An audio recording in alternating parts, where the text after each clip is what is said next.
Yes yes. हाँ sir. अब चालू हो गई रिकॉर्डिंग। मैंने मिस कर दिया था रिकॉर्ड करना यार, सॉरी। अपने सर एक क्वेश्चन बार अच्छा बार आएगा, ये घूम घूम कर आता रहता है। ठीक है, चलो नेक्स्ट क्वेश्चन है फिर। Analyse the role of caste in PRIs and municipalities. तो इसमें है, इसमें शानू जी ने लिखा है प्री, ये हिस्टोरिकल कंटेक्स्ट है।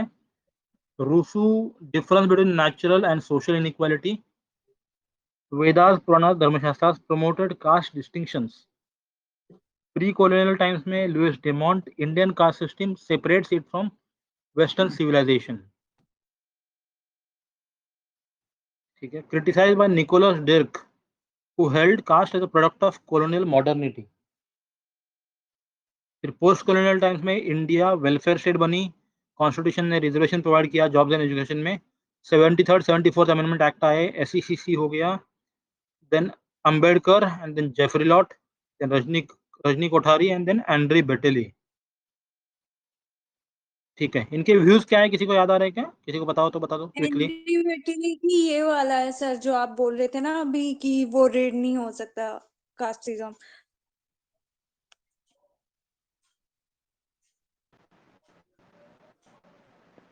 थोड़ा फिर से बोलिए, पूरा देख के भी बोल सकते हैं।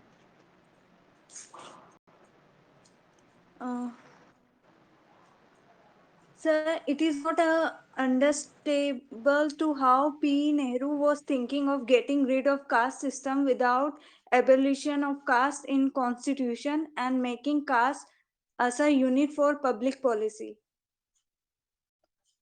ये एंड्री ने पॉइंट आउट किया था।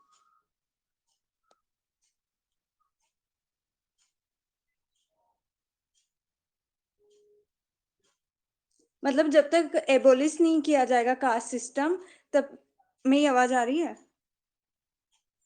क्लियर है, क्लियर है। आ रही है। कॉन्स्टिट्यूशन में जब तक एबोलिश नहीं किया जाएगा कास्ट, तब तक कास्ट सिस्टम नहीं हटेगा, ये इनका कहने का है। हाँ, मीन्स कि when state is taking affirmative action based on the basis of caste groups, तो इसके कारण वो नहीं, यहाँ तक कि नेहरू को भी आंध्र पटेल ने लपेटे में लिया था।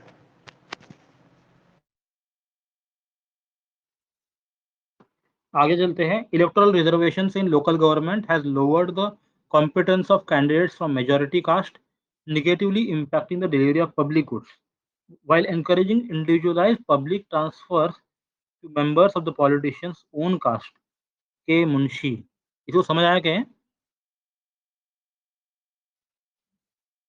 बेसिकली कह रहे कि इलेक्टोरल रिजर्वेशन लाए लोकल गवर्नमेंट में, इसके वजह से कॉम्पिटेंस कम हुआ है of candidates from majority caste. इसका नेगेटिव इम्पैक्ट हुआ है डिलीवरी ऑफ पब्लिक गुड्स में, while encouraging individualized public transfers to members of the politicians' own caste।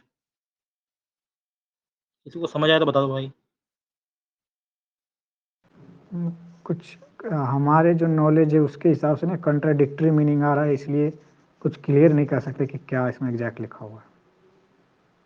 Negative sense आ रहा है थोड़ा सा।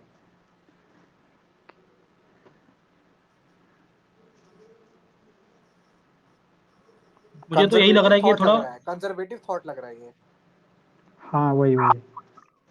इसका मेरे हिसाब से मतलब ये है कि के मुंशी दो पर्सपेक्टिव रख रहे हैं with respect to caste in PRI और म्युनिसिपैलिटी। फर्स्ट कि because they have electoral reservation, so they have it has lowered their competence and they are not competing enough to get elected. Further, it has also negatively impacted the delivery of public goods, मतलब कि efficiency reduce हो रही है, rather than since their competence level is reducing, so their efficiency is also reducing. Second perspective है कि since because of the reservation of the caste in I mean PRI and municipalities, individual public transfer, for example एक politician का अपनी उसकी कोई cast है, let's suppose x, उसी cast के लोगों को ज्यादा सर्विस मिल रही है और इंडिविजुअल एक एक बंदे बंदे को मिल रही है। मैं ब्लंट हो सकता हूं, for example for few people claim that if X political party will come to power, then all the people from that X party or all those people of caste that from which X party belong to will have advantage over other people. You can term may be Jats in Haryana, you may claim Yadavs in UP, you may claim Khurmis in Bihar, you may claim Marathas in Maharashtra, you may claim certain section, for example, Bengali speaking in अगर मुस्लिम leader is elected तो Muslims are getting advantage. सो उस तरीके से conflicting nature में है, it is not balance. तो ये conclusion में अच्छा लगता है, मतलब इस तरीके का. ठीक है, ठीक है. तो आगे देखते हैं. At the local panchayat level, despite upper caste controlled puppet SC leaders, evidence across India shows Dalit panchayat presidents increasing poverty, reducing transfers to individual households, albeit mostly members of their own jatis, rather than all Dalits. Relation of caste with other factors. Relating caste with class, quote Marx and Weber. Example, Jats in Haryana and West UP. मैं पढ़ लेता आगे, फिर discuss कर लेंगे जो भी समझ नहीं आ रहा है, जो भी डाउट्स है. The intersecting nature of identities, class, caste, gender, religion that gives poverty in India its distinctive social face means that ultimately caste cannot be independently examined. Alpa Shah. Conclusion. Caste card does not allow democratic culture to flourish in long run. What is needed now is secularization of society. तो कविराज. फिर कुछ vision ने कुछ points add करे हैं. What is the village but a sink of localism, a den of ignorance, a narrow-mindedness and communalism. ये अम्बेडकर ने define करा था विलेज को. Caste has remained a dominant feature of Indian society, and this is more true for rural society, as reflected in Ambedkar's observation. Further, 73rd, 74th Amendment has provided for reservation of seats of SCs and STs according to their population at all levels. The mix of these two factors, dominant role of caste as an identity and the compulsory provision of caste-based reservation, does make caste a dominant factor. However, other factors like loyalty to political party also plays a significant role, and due to rotating system of reservation, the importance of caste also doesn't remain constant but changes every time. Question था analyse the role of caste in PRI and municipalities.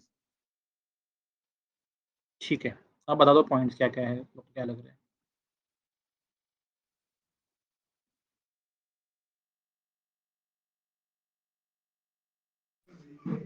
जिस sir ने बीच में बोला था ना, मुझे वहाँ पे ये ज्यादा सूट लगा था कि according to MN Srinivas, upper caste does not matter. What matter is who is dominating caste. So उन्होंने जो एग्जाम्पल दिए थे उस पर मुझे ये सही लग रहा था कि ये लिख सकते थे.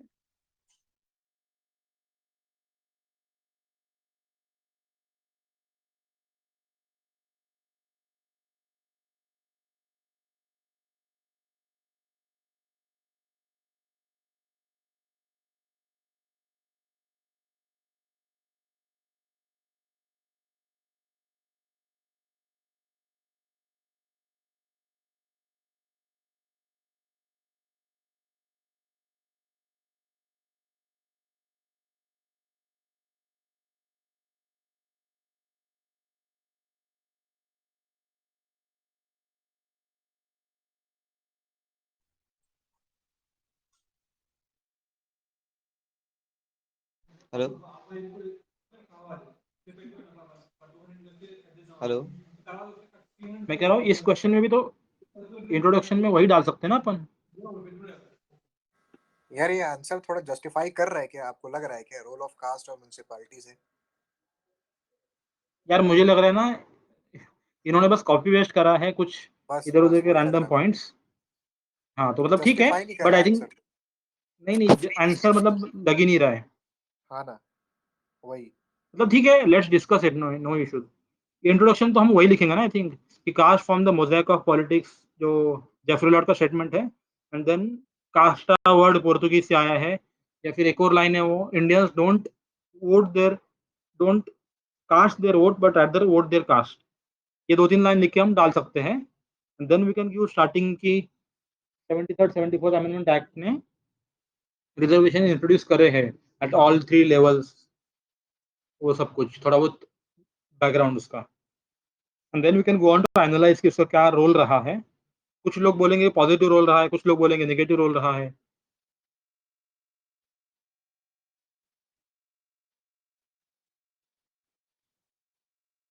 हेलो, देन उसका effect So what else we can write? Effect in Means if we local level criticize politics. her answer, yeah, his answer, what else we can write?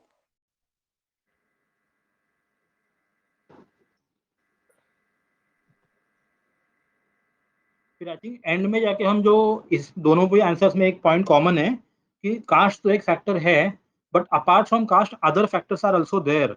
जैसे किसी ने यहाँ पे अल्पा शाह का स्टेटमेंट डाला है ना कि इंडिया में इंटरसेक्शन है बहुत सारे आइडेंटिटीज का, कास्ट है, क्लास है, जेंडर, रिलीजन है। इसकी वजह से सिर्फ कास्ट को एनालाइज करना बहुत डिफिकल्ट होता है। हम इससे कंक्लूड भी कर सकते हैं या फिर एक लास्ट में एक दो पैरा डाल सकते हैं इसके ऊपर। निगेटिव में एक चीज बोल सकते हैं कि कास्टिज्म बढ़ा है, कास्ट कॉन्शियसनेस बढ़ा है। तो जो मतलब हैट्रेड है वो थोड़ा सा बढ़ गया है इस चीज की वजह से कि लोकल लेवल पे भी थोड़ा सा ज्यादा कॉन्शियसनेस बढ़ा है इसके बारे में। इसका अगर एग्जांपल देना हो तो जो भीमा भीमा कोरेगांव का इंसिडेंट हुआ था, मराठास वर्सेस दलित्स का, ऐसा कुछ हुआ था ना। और डायरेक्टली तो लिंक नहीं है वैसे। Can somebody give statement with respect to positive influence of caste, maybe based on reservation or otherwise, in PRI and municipalities? उसके respect में positive aspects of caste-based identity. एक तरीके से डेमोक्रेटिक वैल्यूज इनकलकेट हुए हैं, ऑल्दो वो cast को vote करते हैं, बट वो डेमोक्रेटिक वैल्यूज से इनकलकेट हुए हैं ना।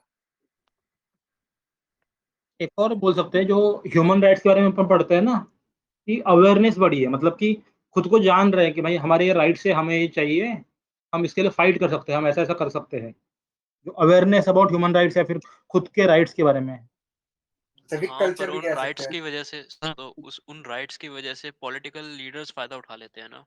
उन राइट्स सिविक को वो कल्चर मैनिपुलेट करके उस चीज के पीछे जाकर वोट बैंक उनको मिल जाता है। तो ये चीज तो गलत है ना। तो उस एस्पेक्ट में तो ये चीज गलत होगी। अगर तुम पूरी सोसाइटी को एक साथ लेकर जाओगे तो उसमें कास्ट सिस्टम का कोई रोल ही नहीं रहेगा।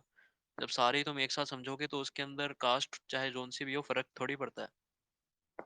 ठीक है, ये हम नेगेटिव में बट लिख सकते हैं पॉइंट की। विलेज में सबकॉन्शियस माइंड में रहती है और उन्हें उनके राइट्स के, उनके अधिकार का इतना पता नहीं होता। तो रिजर्वेशन एक बहुत बड़ा रोल प्ले करता है डिस्क्रिमिनेशन हटाने में। जो मटेरियल गुड्स पर मतलब एक अपर कास्ट का या किसी और कास्ट का जो हो जाता है डोमिनेशन, वो राइट्स मिलने की वजह से या रिजर्वेशन के कारण एंड वोट, क्योंकि अगर उनके वोट्स के लिए उनको ज्यादा मौका मिलता है कि वो आगे बढ़े और उनकी बातों को भी लोग सुने बिकॉज ऑफ दी पावर। हाँ, पर don't you think that reservation based on the financial status ज्यादा अच्छी चीज है? क्योंकि वहां पे तुम कास्ट के अंदर अगर पॉपुलेशन उनको रोस्टर, कन्फाइन कर दोगे रोस्टर, ना। वन हाँ सेकेंड भाई। रोस्टर, हम लोग ना एक्चुअली हमें दोनों भी पॉइंट्स लिखने हैं ना। तो जो आप बोल रहे हो बिल्कुल सही है, जैसे वो बोल रही है वो भी सही है, तो हम दोनों एक पॉजिटिव में डाल देंगे, नेगेटिव में डाल देंगे। मतलब ठीक इसमें है। कोई एब्सोल्यूट नहीं है कि एक चीज सही है एक गलत है, ऐसा नहीं है ना। Okay okay. हाँ, तो मतलब जो सिविक भी कल्चर पॉइंट का दिमाग में आ रहा है टॉपिक आप बोलते जाओ। सिविक कल्चर कह एक रहा और है। नहीं पॉइंट मेरा। डेमोक्रेटिक डीपनिंग, हाँ रजनी चलो। कोठारी जो बता रहे हैं कि डेमोक्रेटिक डीपनिंग हुआ है थ्रू सेकुलराइजेशन ऑफ पॉलिटी, ये लिख सकते हैं मन, कास्ट का ही रोल है इसमें। हाँ हाँ, लिख सकते हैं बिल्कुल। अच्छा, कोई नोट कर रहा है क्या इसको? दृश्यम मैं सर? कर रहा हूँ, मैं कर रहा हूँ। अच्छा अच्छा, ठीक। एक और चीज हम लिख सकते हैं, जैसे आई थिंक प्रेशर ग्रुप्स को हम रिजर्वायर ऑफ लीडरशिप बोलते हैं ना, उसी तरीके से जो पंचायती राज इंस्टीट्यूशन में जो कास्टिज्म या फिर कास्ट पॉलिटिक्स आया या फिर वुमन रिजर्वेशन आया, उसके वजह से क्या हुआ है ना, जो ग्रास रूट लीडरशिप है ना, वो डेवलप होने का चांस मिला, and they have started having an good impact.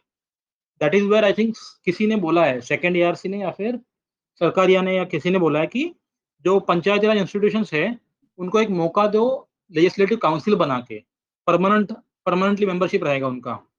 But हाँ, ये स्टिल आज सरकारी की डेट के कमीशन ने बोला। सी आज की डेट के अंदर भी कई ऐसी पंचायत है जहाँ पर जो तुम्हारा सरपंच होता है वो चाहे एक वुमेन हो, स्टिल उसके जो हस्बैंड होंगे वो ज्यादा डिसीजंस लेते हैं। ऐसे भी कई सारे केसेस देखे गए हैं। सुधा पाई का बात बोल रहे हो? सुधा पाई पति पंचायत, हम्म, ठीक है। हाँ हाँ, इसको लेके कंसेप्ट है ना, सरपंच पति, एसपी, एसपी कंसेप्ट।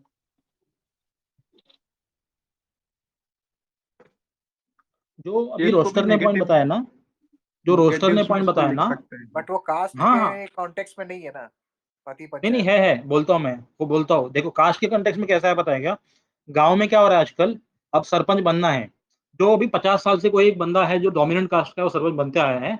अब लेकिन इलेक्शन कमीशन अनाउंस कर देगा भाई यहाँ पे एससी का बनेगा, वो क्या करेगा, वो अपने नाम पे कोई डमी कैंडिडेट रख देगा एससी कास्ट का। He will not have any powers, he will not do anything, he will just remain rubber stamp. हाँ बस समझा है। हाँ, ये ऐसा कंसेप्ट चलता है। इसको नाम या किसी स्कॉलर का मुझे नहीं पता है, बट कंसेप्ट तो लिख हाँ, सकते हैं। इसको लेके एक और इसका आउटपुट ये होगा कि लोगों के प्रति लोगों के मन में एक्सेप्टेंस बढ़ रही है, कि एज अ लीडर एक्सेप्ट कर रहे हैं वो दूसरी कास्ट को भी। एज ए लीडर बस नाम के वो मैनिपुलेट तो कोई और ही कर रहा है उसे। नहीं नहीं ठीक है, अरे देखो बेसिकली मैं अगेन आई एम रिपीटिंग, ठीक है, भले यार दोनों, प्रैक्टिकल नहीं हो। नहीं नहीं प्रैक्टिकली भी हो रहा है यार, ऐसा नहीं है। देखो हाँ जो हाँ रोस्टर बता रहे हैं ना, या जो मैंने अभी हाँ डमी डमी कैंडिडेट्स का नाम बताया ना मैंने, वो भी हाँ हो रहा है। हाँ, बट क्या होता है ना भाई, 2 या 3 टर्म अगर कोई डमी रहता है ना, उसको भी ख्वाहिशें हो जाती है ना मन एक्सेप्टेंस में कि मिलता है भाई, उसको, हाँ उसको भी एक्सेप्टेंस मिलता है, उसका भी एक मिलता प्रतिष्ठा है। बढ़ती है, एंड देन ही हाँ, also start exercising some power, powers, and yes then yes. वो अगली बार इलेक्शन में खुद लड़ेगा यार, वो थोड़ा बहुत फाइट करेगा। हाँ, जो और पहले उसकी we कुछ खुद भी की need नहीं some था। policy. Yeah, sir but sir so don't बोलिए। You sir, but think we कि need अगर some कोई सी policy जिससे कि वो representation पे भी आए, जो उनका रियल राइट है उन्हें मिल पाए। करेक्ट करेक्ट करेक्ट, ठीक है। एनी अदर पॉजिटिव नेगेटिव बताओ रिजर्वेशन के, role of caste in PRS municipality. वो वायलेंस वाला पार्ट लिया ना सर आपने, कास्ट बेस्ड वायलेंस। हाँ बोल सकते हैं, मतलब कि इसकी वजह से थोड़ा एग्रीवेट हुआ है, जैसे एग्जांपल हाँ, लिखना हो तो बीमा कोरेगा वाला बोल सकते हैं। भीमा कोरेगा, हाँ।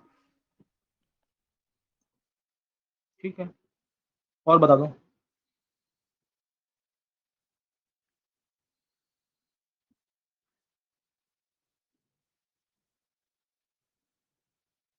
इवेंट में अभी जो सर रोस्टर सर बता रहे थे ना कि इकोनॉमिक बेसिस पे हो क्लास, तो उसमें लिख सकते हैं हम, पीआरआईज में कैसे भी लिखेंगे इकोनॉमिक इसमें, बेसिस पे हो।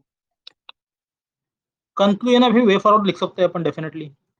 हाँ, वो वे तो किसी फॉरवर्ड। बहुत सारे स्कॉलर्स ने बोला भी है ना कि there is a need to focus, मतलब instead of identity politics there is need to move towards developmental politics, जैसे योगेंद्र यादव बोलते हैं ना, आइडेंटिटी प्लस वाला सिस्टम। देखो हाँ, इकोनॉमिक बेसिस पर कन्फाइन मत करो यार। अगर तुमने इसको एक्सपेंड कर दो, मान लो तुम फिजिकल डिसेबिलिटी को भी साथ में इंक्लूड कर लो, इन सब छोटी छोटी चीजों को इंक्लूड करके उसको एक उसके अंदर जोड़ लो ना, जिसके अंदर तुम ये डिफाइन कर रहे हो कि कास्ट के बेसिस के ऊपर ही मत रखो चीज को, तुम वहां पर बाकी चीजों को भी एक अलग लेवल के ऊपर उसको कंसीडर करो। वो चीज है। ठीक है ठीक है, और कोई पॉइंट्स है क्या वे फॉरवर्ड में और या फिर इंट्रो में? इंट्रो तो आई थिंक ठीक है इसमें। मैं कह रहा कि क्वेश्चन में म्युनिसिपैलिटीज भी डिस्कस्ड है, तो सिटी कॉन्टेक्स्ट से भी सोचना पड़ेगा। We just no we can't think on like हाँ जस्ट करेक्ट से correct city correct and, correct, बिल्कुल। Right.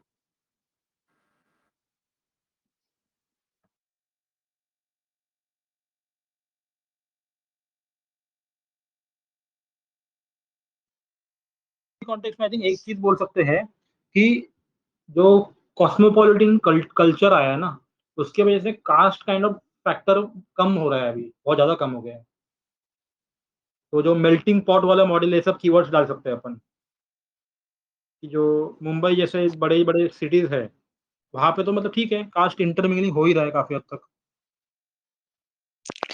But what about class? Class is also rigid and based, MN Srinivasan ने कहा कि हाँ, there's no difference between caste and class.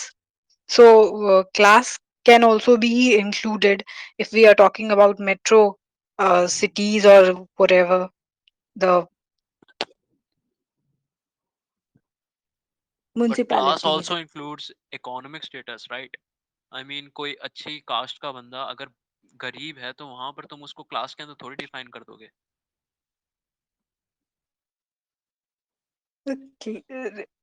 Still, we are segregating now on the basis of, you know, Yeah, but you class. know, if you want to define class, then it's not like that you would only define it on the basis of caste. There are also other factors. That's what I'm trying to mention. I mean, I've also already mentioned the point, but still, अगर तुम देखो यार ध्यान से, मतलब मेरे को ऐसा लगता है, मेरे को पर्सनली ऐसा लगता है, क्लास के बेस के ऊपर कई फैक्टर्स को लिया जा सकता है. On the basis of caste सिर्फ एक ही फैक्टर देखा जाएगा. That's my take on it. दो तीन नहीं पॉइंट हो सही कह सकते रहे हैं. हो. जेंडर भी हो सकता है, इकोनॉमिक स्टेटस भी हो सकता है, रीजन भी हो सकता है, लिंग्विस्टिक भी हो सकता है. क्लास तो बड़ी चीज होगी ना. Class is ever encompassing entity जिसमें you can inculcate multiple aspects including caste. Caste is just one of the identity that can be used in class based identities.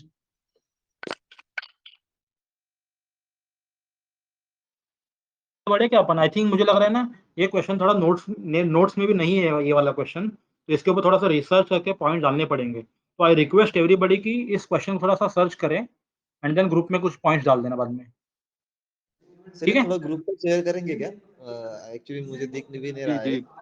Mobile से, और ये ग्रुप में देख, ये ग्रुप मेरे पास है भी नहीं, ये थोड़ा प्रॉब्लम हो रहा है. स्क्रीन नहीं दिख रहा है क्या आपको? नहीं, एक्चुअली मेरा मोबाइल है तो मोबाइल में वो इतना जूम करके मैं अच्छे से नहीं देख पा रहा हूँ, तो वो ग्रुप में और अभी इंक्लूड भी होने नहीं के दिख लिए रहा. मैं क्या कर सकता हूँ? बाकी लोग को स्क्रीन दिख रहा है क्या क्लियरली या फिर कैसा है? हाँ sir, screen is very much visible.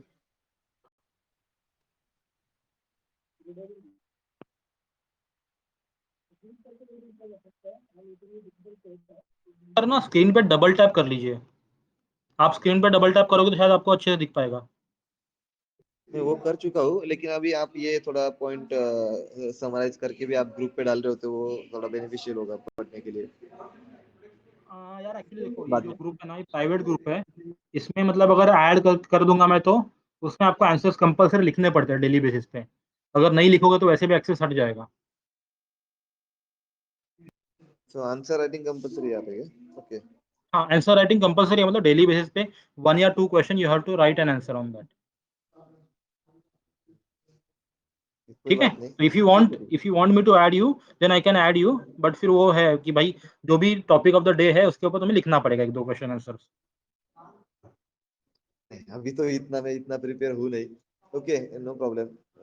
ठीक है. Definitely in okay future I will next be a question part करते ऑफ हैं. इट. नेक्स्ट क्वेश्चन है Indian politics has influenced caste and caste has influenced Indian politics. Dasharath भाई ये क्या?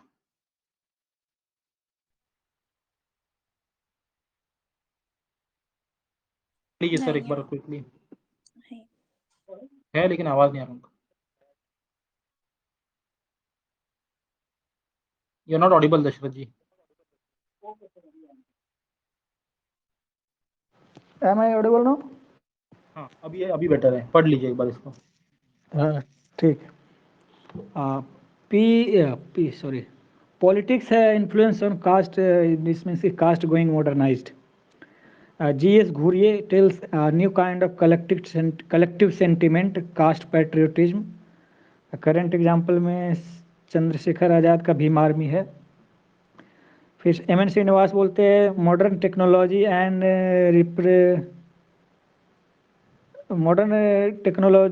and representative politics introduced by British leading to horizontal consolidation of caste instead of disappearing.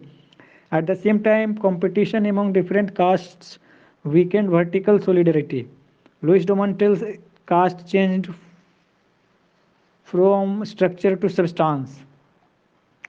Politics of caste mobilization, it has given birth to new political entrepreneurs, not confining work to single caste, later undermining logic of caste politics like Mayawati, वो बहुजन वाला है ना. Cast influence on politics अब देख रहे हैं कि that is democracy again going traditional. ये रूडोल्फ का बेसिक आइडिया था. Parties looking at caste arithmetic while nominating candidates identity politics of number, जिनका ज़्यादा नंबर उनको सीट मिलेगा. कास्ट मोबिलाइजेशन में सवर्ण party, BSP, Chandrashekhar Azad party, ठीक है एग्जाम्पल दे रखे हैं. पॉजिटिव इन्फ्लुएंस में देखते रजनी कोठारी बोलते हैं मोबिलाइजेशन ऑफ नेग्लेक्टेड सेक्शंस हुआ है, एक role of caste associations worked as pressure group for upward social mobility of their caste to democracy to traditional villages. It has taken democracy to traditional villages. Education हुआ है, political education हुआ है. Rajni Kothari also tells a section of caste as politics helped getting caste people access to secular benefits like education empowerment. ठीक है, Yogendra Yadav democratic officers का नाम लेते हैं. नेगेटिव इन्फ्लुएंस में सीपी भामरी बोलती हैं divert attention from issues like poverty, health, corruption, that is wasteful expenditure. भाई मायावती उनका वो आइकॉन्स बनाए थी ना, हाथी वाथी का मूर्ति बहुत सारी.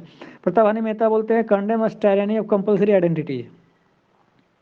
कंक्लूजन में need to move away from caste induced politics to politics of development, but also need for representatives to avoid incidents like Hathras और कंटिन्यूड डिस्क्रिमिनेशन.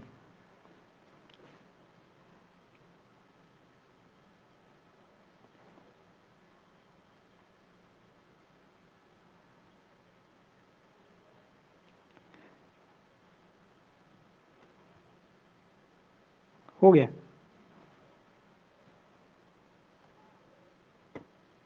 आगे बढ़े क्या है, किसी को ऐड करना है कुछ इसमें? सर वो लास्ट वर्ड क्या था? Like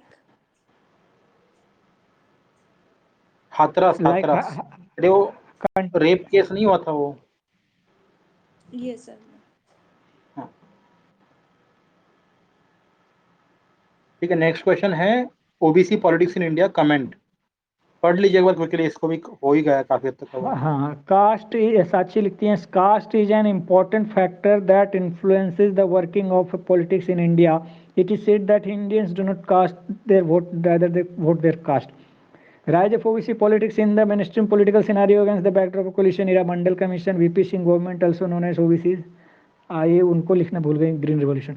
Yogendra Yadav has called this first democratic upsurge in India, breakdown of Congress system हुआ. Green revolution. अच्छा इधर आके rise of class of agriculturalist mainly comprising the OBCs became economically significant. यहाँ पर इंटरमीडिएट कास्ट लिखा जाता है प्रोपर्टर में. Rudolph and Rudolph tells this also increase their political clout, that is rise of leaders like Chaudhary Charan Singh या देवीलाल. हो गया. 1989 में ऑनवर्ड्स में सेकंड अफसर जो है caste became interest given as democratic dependent subaltern classes inter politics demands of quota reservation for various groups prone to politicisation. Patidar Gujarat में Jat reservation issue, Maratha quota issue. तो ये 1989 में सेकंड अफसर में दलित लिखना जरूरी था, उन्होंने नहीं लिखा.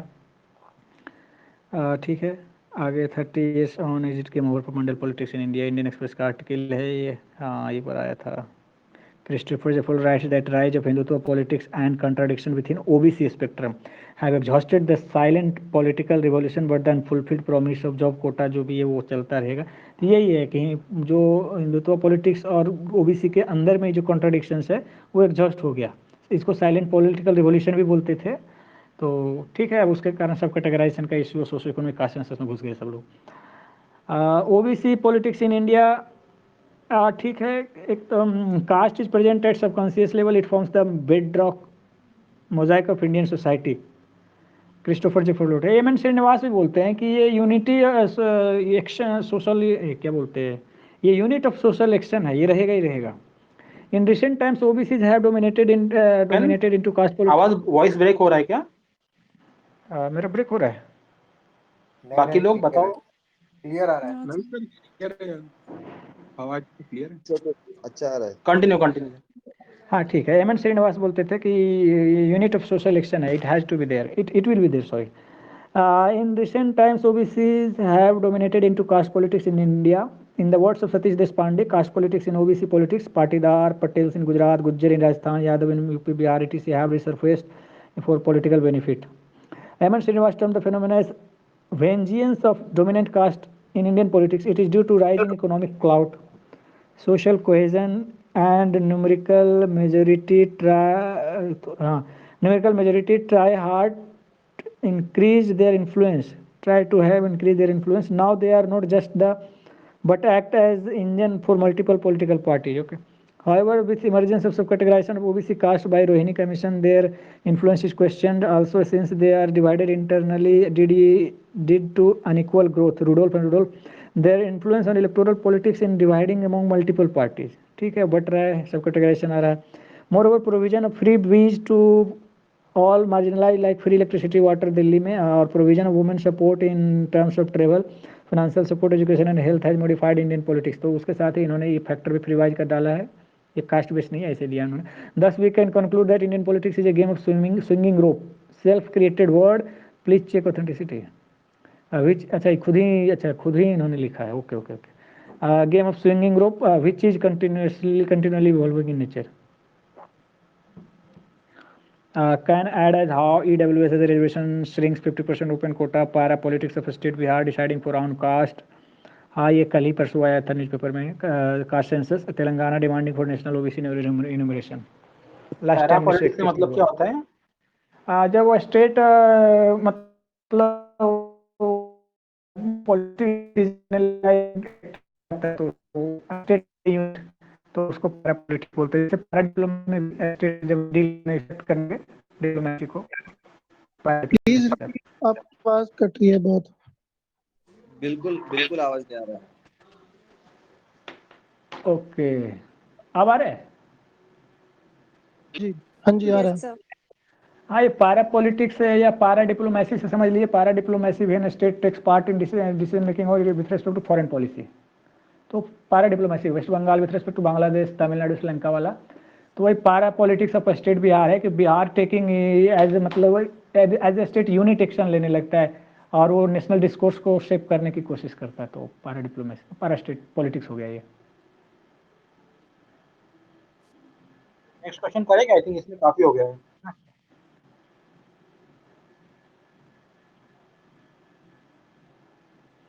रोल ऑफ रिलीजन है इन इंडियन पॉलिटिक्स, इवोल्यूशन देखेंगे, एडवांटेज देखेंगे, डिसएडवांटेज, कंटेम्प्रेरी रिलेवेंस पूरा नोट देखेंगे। कंटेम्प्रेरी रिलेवेंस भी देखेंगे, रूलिंग पंचायती राज भी देखेंगे, जहाँ तहाँ सब जगह देखेंगे, ठीक है। Municipality religion has acted as an identity in Indian politics. Adopting Panth Nirpechta instead of Dharm Nirpechta has enabled India not just have freedom of religion in society, but also in political sphere. Role of religion in Indian politics is from colonial period, institutionalized with more elementary reforms, Hindu Mahasabha and Sikh-driven Akali movement. Tilak accused Gandhi of using religion in Indian political sphere. अच्छा, this, अच्छा वो खिलाफत वाला, this abuse of religion, वो तो मर गए थे तब। This abuse of religion for divide and rule by British has culminated into partition of secular India on religious line. Okay, post independence banning RSS and riding passions for religious identity further the use of religion in Indian politics, while Nehru as a modernist opposed the idea of religion in Indian politics. Muslim and Hindu hardliners kept the flame alive. As per Bipan Chandra, use of religion in Indian politics was preference of elite. It was used as a tool to mobilize uneducated people and cement their core vote bank. All India, MUM, RSS, etc. remained hallmark institution for bringing religion in Indian politics. Rather, religion in doing communal politics. However, institutionalized like Asghar Ali engineer, अच्छा institutional जो वो approach था उनका कि institution खुद ही। Asghar Ali Engineer call that state policy lead to religious politics, discriminate implementation of policies in temple and mosque. वो example दिया, on Hindus and Muslim led religious consciousness to penetrate and demand religious advantage. This has often led to politics violence as well as threaten democracy. ठीक है, Godhra train riots, Mumbai riots, Muzaffarpur and Saharanpur riots in UP reflect lack of conviction in state to avoid using troop card for political benefit, using religion card for political benefit होना चाहिए थोड़ा। Louis Dumont call use of religion in Indian politics as degradation of Asian values and inclusivity and compassion. Asian values of inclusivity and compassion. Despite Supreme Court strict ban on religious sentiments to polarize and garner votes, we keep witnessing its rise.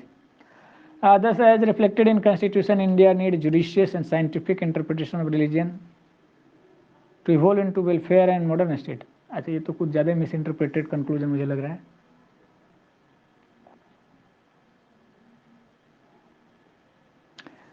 सबसे पहले तो Rudolph and Rudolph वाला readymade statement है वो democratic, वो तो caste identity based mobilisation is bound to happen by political parties. फिर इन्होंने उनका एग्जांपल देना था रोमिला थापर को, बोल जैसे शुरू में जो लिख रही थी कि रोमिला थापर की पहले सेक्टेरियन वायलेंस थोड़ा होता था लेकिन ब्रिटिशर्स के बाद ये इंस्टीट्यूशनलाइज टाइप का हो गया कम्युनलिज्म। तो रोल ऑफ रिलीजन कम्युनलिज्म में जाता ही जाता है। फिर ये आइडेंटिटी पॉलिटिक्स का हिस्सा है, आइडेंटिटी इश्यू है। ब्रिटिश बोला India has always been communal. Evolution में फिर ऐसे जाता, 1857 लिखेंगे, मॉर्ले मिंटो लिखे, उसके पहले मुस्लिम लीग का स्थापना लिखेंगे, फिर सावरकर भी आते हैं, हेडगवार आते हैं, 1932 में कम्युनल अवार्ड आता है। आफ्टर इंडिपेंडेंस में सेलिग हैरिसन का डेंजरस डिकेट्स लिखा जाता है 70-80s में। फिर रिलीजन पॉलिटिक्स बढ़ गया, उसके पहले 1960s में नेहरू जी का थोड़ा कंट्रोल कर रखा था। 1990s में डबल अपीजमेंट आया राजीव गांधी का, मंदिर भी खोल दिए उन्होंने, अपीजमेंट ऑफ माइनॉरिटी का भी एक्यूज हुआ। फिर स्यूडो सेकुलरिज्म का कॉन्सेप्ट भी देना है इनका, अरुण शौरी और अडवाणी का। और ठीक है, इतना तो है। अब ऐसे फिर वो ज़्यादा है कि दीपांकर गुप्ता पिकनिक राइट और पॉल ब्रास का पोग्राम्स ऑफ प्रोफेशनल मैनर, ये सब इवोल्यूशन में सब कुछ डाल दो जब क्वेश्चन ही कॉम्प्रिहेंसिव है। सर प्रिंसिपल डिस्टेंस मॉडल क्या है? प्रिंसिपल डिस्टेंस है वो सेकुलरिज्म का कॉन्सेप्ट है, राजीव भार्गव का दिया हुआ कि वेस्ट में नेगेटिव सेकुलरिज्म है, वो स्टेट इंटर ही नहीं करता है सेकुलरिज्म रिलीजन में, लेकिन इंडिया में प्रिंसिपल देखता है, हर केस टू केस बेसिस पे देखता है कितना डिस्टेंस मेंटेन करना है। तो स्टेट स्टेट जो होता है कभी देखता है कि प्रोटेक्ट कर रहे हैं माइनॉरिटी के राइट्स को, ट्रिपल तलाक घुस गए अंदर, कहीं मंदिर में भी जाके बोलते हैं देवस्थानम बोर्ड को मैनेज करेंगे जैसे उत्तराखंड में। फिर हमारे यहाँ काशी विश्वनाथ मंदिर अयोध्या इश्यू थोड़ा हुआ, वहाँ पर स्टेट गवर्नमेंट। तो प्रिंसिपल डिस्टेंस है, ये नहीं कि स्ट्रिक्ट डिस्टेंस है कि एकदम हम सटेंगे टच ही नहीं करेंगे या तो हम घुसे ही रहेंगे, इक्वल प्रोटेक्शन ऑफ ऑल कर सकते हैं। तो राजीव भार्गव का दिया हुआ मॉडल है और केस टू केस बेसिस पे देखा जाता है। यहाँ state is not are doing a strict separation from religion or personal affairs. Okay. Positive में क्या लिखेंगे इसमें? किसके? एडवांटेज भी बोला है ना इसमें, advantage of role of religion. Like मैं उसको सर रोल ऑफ रिलीजन का क्या एडवांटेज है? कोई एडवांटेज नहीं है। हमारे यहाँ लॉन्ग टर्म आइडेंटिटी पॉलिटिक्स जो पैशन बेस्ड होता है, सुब्रा मैम ने लिखाया है कि it leads into violence.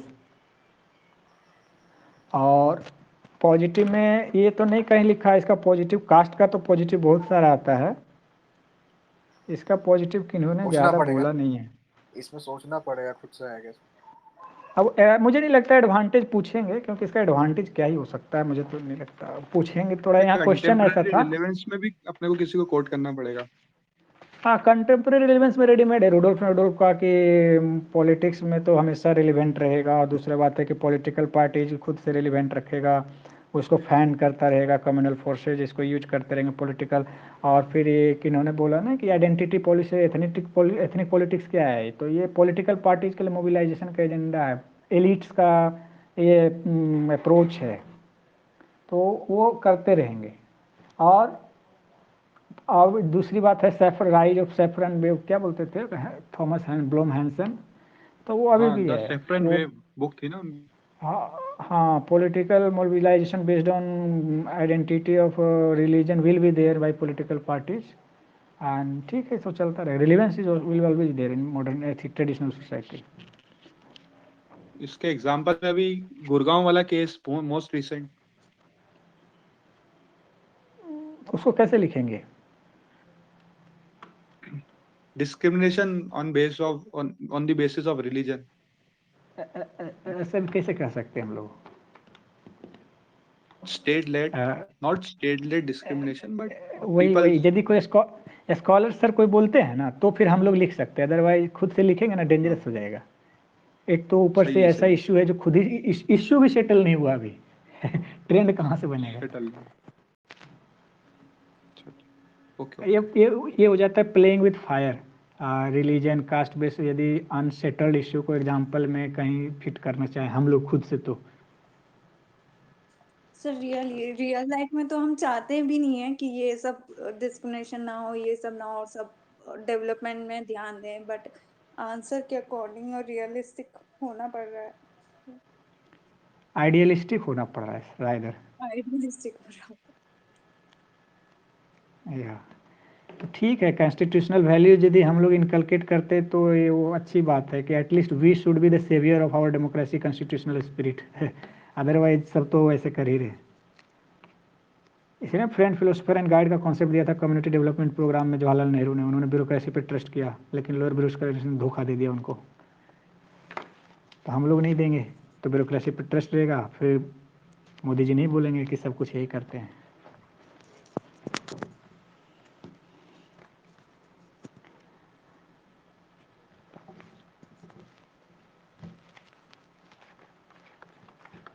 Question पे वो लिखा है कि role in PRIs and municipalities. I think role in PRIs और म्यूनिसिपैलिटीज में रिलीजन का ज़्यादा रोल नहीं जाता है, वो सीधे कास्ट का ज़्यादा रहता है। यदि कास्ट के पॉइंट्स भी रिलीजन में डाल दीजिए तो ठीक है, अदरवाइज वहाँ पर आइडेंटिटी तो पॉलिटिक्स तो जम के चलता है, वो वहाँ के सब जगह चलता है। तो ऐसे तो कोई ना तो हम लोग को स्टडी मिला अभी वैसा कि किन्हीं का स्कॉलर देखें।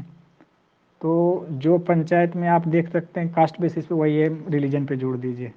अदरवाइज एक्चुअली वहाँ पर सभी जगह पार्टी बेस्ड इलेक्शन नहीं होते ना, तो वो मोबिलाइजेशन इंस्टीट्यूशनलाइज मोबिलाइजेशन नहीं होता।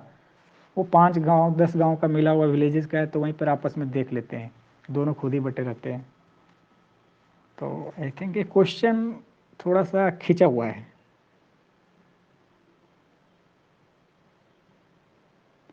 ऐसा क्वेश्चन है ना, इसमें आपको जितना आता है ना पूरा नोट से उतार दीजिए, वही आंसर है। Various dimensions is required. All the dimensions are required. और किसी को कुछ ऐड करना है तो कर दीजिए।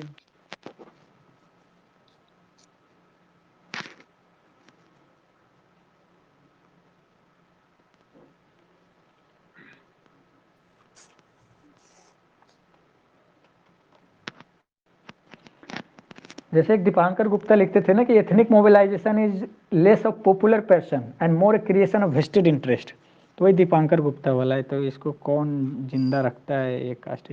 अच्छा, स्क्रीन गायब हो गया है, दृश्यम से चले गए। अच्छा, दृश्यम सर चले गए, मैं शेयर कर देता हूँ स्क्रीन। जो क्वेश्चन बना हुआ है वही डिस्कस करेंगे हम लोग, अनसोल्व क्वेश्चन नहीं कर पाएंगे, ठीक है सर? ठीक, बिल्कुल सर। हाँ, दिख रहा है मेरा स्क्रीन सभी को? हाँ दिख रहा है।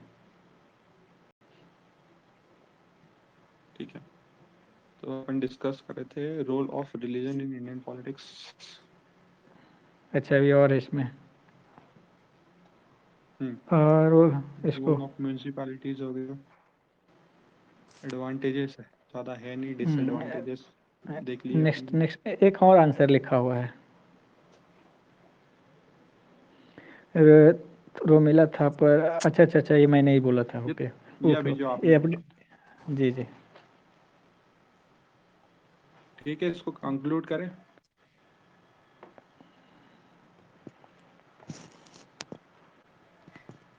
ठीक है, आगे बढ़ते हैं। इस ग्रुप की लिंक का है सर? ये डिस्कशन का लिंक होगा, ग्रुप का लिंक वो दृश्यम सर के हाथ में रहता है, वही इसको कंट्रोल करते हैं। हाँ आ गए। उसके लिए आंसर लिखना पड़ेगा, 1-2 आंसर डेली लिखना पड़ेगा, फिर इसका लिंक मिल जाएगा आपको। ठीक है सर। ठीक है, आगे बढ़ते हैं। क्वेश्चन नंबर 9 देखते हैं। सेक्युलरिज्म इन इंडियन पॉलिटिक्स किसी ने लिखा है? ये मिथ, इसको मिथ प्रूफ कर देना है। नहीं मिथ करेंगे हम लोग, बढ़िया चीज है जी। अच्छा, ये तो थोड़ा comment on secularism in Indian The concept of Western secularism is first witnessed in philosophy of Machiavelli, where he prescribed separation between state and religion. In contrast, Indian brand of secularism is influenced by Gandhi's idea of सर्व धर्म समभाव, that is equality of all। बढ़ाइए मत, रोक दीजिए, एक page पढ़ने दीजिए, नहीं तो ये ब्लड हो जाएगा। Equality of all religions and Nehru's notion of Nehru's notion of धर्मनिरपेक्ष। हाँ बस हाँ, बस ऐसे ही छोड़िए। धर्मनिरपेक्षता। धर्मनिरपेक्षता दैट इज, हाँ सर, मैं पढ़ लूँ क्या? हाँ पढ़ लीजिए, मेरे में बहुत ब्लड आ रहा है। ठीक है, that is no influence of religion on public policies. Thus, Indian secularism is not similar to Western secularism and hence criticized by many scholars as a myth. Pratap Bhanu Mehta claims that Indian secularism is a balancing act and effective mechanism to legitimize vote bank politics. Ashish Nandi calls it as क्या है वो? A dead concept. Okay, a dead concept. एक second मैं open कर लेता हूँ मैं यहाँ पे। क्वेश्चन नंबर कौन सा है ये? ये क्वेश्चन नंबर 9 है। ठीक है। आशीष Nandi calls it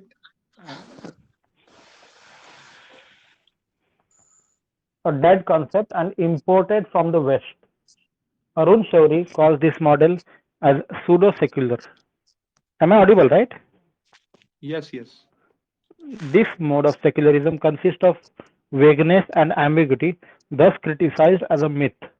Along with it, recent controversies highlighted this issue in more details. Controversy regarding Uniform Civil Code still questioned the secular character of India. Recent Supreme Court judgment on Sabrimala Temple and Triple Talaq are criticized as they are against Article 25, freedom of religion, which is the basic attribute of secularism. Citizenship Amendment Act has also been criticized for its exclusionary powers provisions on the basis of religion. Nonetheless, secularism cannot be called as myth in India as it is included in basic structure of constitution which cannot be amended. Also, there is no such ideal definition of secularism. Neera Chandoke remarked that Indian secularism is unique as it guarantees protection of faith to all religion and communities. यार secularism का question है और राजीव भार्गवा नहीं आए, सही नहीं लग रहा है। बाकी आंसर तो बढ़िया लिखा है वैसे। इसमें सर ये लिखा नहीं कि सेक्युलरिज्म पहले था नहीं, उसको ऐड किया गया। करेक्ट, ये भी बहुत ही मेजर मिसिंग है। ये थोड़ा स्टार्टिंग में इंट्रोडक्शन में चाहिए था शायद। हाँ, कि कौन से अमेंडमेंट एक्ट में ऐड करा है? 42nd amendment, secular word. ठीक है, ठीक है। ये स्टार्टिंग लाइन हो सकता है अपने आंसर का। Yes sir. ठीक है, और बताओ पॉइंट्स।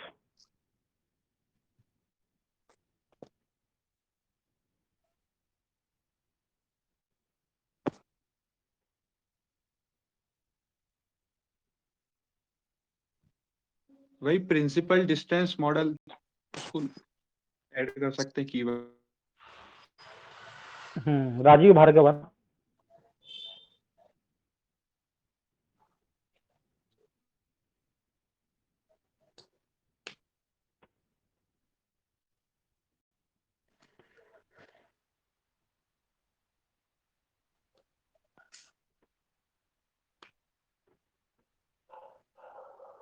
सर इस ग्रुप का कुछ कीजिए ना, मुझे भी ऐड होना है, आंसर लिखना है वहाँ पे। ठीक है, ठीक है, ठीक है, आप मेरे को मैसेज कर दीजिए। कौन था अभी? सुदर्शन था क्या? क्या? आप मेरे को मैसेज ग्रुप में डाल देना मैसेज। यहाँ तक पढ़ाई हुई नहीं मेरी तो मैं आंसर नहीं लिख सकता, यही मेरा प्रॉब्लम है। ठीक है, ठीक है, नो इश्यूज। कंटिन्यू कर लो पहले इसको, इस क्वेश्चन को सॉल्व कर लो यार, डिस्कस तो कर लो पहले। हाँ, और कोई पॉइंट तो बता दो। एंटी सेक्युलरिस्ट मैनिफेस्टो आशीष नंदी लिखते हैं। एक्चुअली इसका एक अच्छा कंक्लूजन क्या बोलते हैं है। उसमें वो? बोलते हैं कि माने कि रिलीजन और पॉलिटिक्स को इंटीग्रेट करने बोलते हैं ना गांधी जी। तो बोलते हैं कि रिलीजन सभी स्कूल्स में, एजुकेशन में सभी रिलीजन को पढ़ाया जाना चाहिए। Dialogue among religion should be there. और एक्चुअली वो ये भी बोल रहे थे कि there is no wisdom in importing the western ideas in Indian context. Society in like India should be based on toleration. Nehru report में था सर। Child of Christianity. तो ये चूंकि मिथ को प्रूफ करना है, तो हाँ ये चाइल्ड ऑफ क्रिश्चियनिटी था, तो हमारे यहाँ तो टोलरेशन सब धर्म समभाव पे चलते हैं। तो हमारे यहाँ सर्वधर्म समभाव मॉडल है, जिसमें कि पॉलिटिक्स और रिलीजन को मिला के एथिकल पॉलिटिक्स बनाना है हमें, वो उनका एमएन रॉय का। तो मिथ है तो सीडो मिथ कैसे है? हम मिथ नहीं है। मिथ तो वैसे ही हो गया कि हमारे यहाँ का सोसाइटी फिर सिस्टम फेडरल है, नहीं है पॉलिटी है, सुई जेनरिस है, हमारा अपना यूनिक है, बिल्कुल बढ़िया है, नो मिथ। हमारा सर्वधर्म संभाव मॉडल भी बढ़िया मस्त है। Why should it be myth concept to Machiavellian concept? यार क्वेश्चन में लिखा है कि secularism in India is myth, उस पे कमेंट करना है। तो we'll have to give some arguments in favor of this statement, which is secularism is myth and India is religious society, either religious divided or at least has a religious identity in itself. So इस तरीके का argument नहीं देना चाहिए हम लोगों को। हाँ ये भी सही कह रहे पॉलिटिकली हैं। नेगोशिएटेड मॉडल बोल सकते हैं ना इसको, राजीव भार्गव ने बोला था।